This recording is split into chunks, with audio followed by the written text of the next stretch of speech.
आणि ती खूप सुंदर असल्या कारणानं तिचा विवाह गौतम ऋषीशी झाला. पण ते सुंदर असल्या कारणानं त्या अहिल्यावरती इंद्राची नजर गेली आणि इंद्र गौतम ऋषीचं रूप घेऊन तिच्याकडे आला आणि तिचं हरण करतो. आणि मग रामाच्या अवतारामध्ये तुम्हाला कहाणी माहिती असेल की श्रीरामाचा पाय लागला आणि अहिल्याचा उद्धार झाला. त्या शिळेमधून दगडामधून अहिल्या प्रगट झाली. पण त्या अहिल्याचं खऱ्या अर्थानं मर्म आता एका कवीनं सांगितलंय की राम तुम क्यों मुझे छूकर गुजरे, राम तुम क्यों मुझे छूकर निकले, तोडकर क्यों मुझे पत्थर से निकाला तुमने. अहिल्याचं आतून असलेलं आत्मनिवेदन आहे.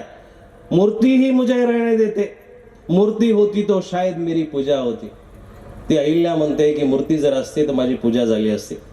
औरत देविया मरकर ही बना करती है. बाया जिवंतपणे त्यांना काही मान नसतो, पण मेल्यानंतरच तिची लक्ष्मी होते, सरस्वती होत असते. जिंदा औरत तो फक्त रूप है जैसे मैं हूं, जिंदा औरत तो जिस्म हूं जैसे मैं हूं, मुझको इस जिस्म से इस रूप से आजाद करो. ती रामाला विचारते, म्हणते की इस ऐसी दुनिया से मेरी रूह को आबाद करो जिसमें घुरे ना किसी इंद्र की आंखें मुझे. अशा दुनियेमध्ये इंद्रासारख्या माणसाचे काही डोळे माझ्यावरती गुरगुरणाऱ्या नजरेकडे बघू नये.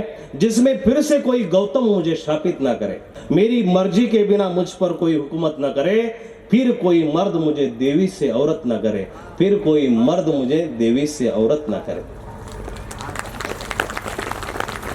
हे आपल्या समाजामधले वाढत चाललेले दृष्टी दारिद्र्य आहे. आणि प्रत्येक स्त्रीला वाटतं की आपण सुरक्षित असलं पाहिजे.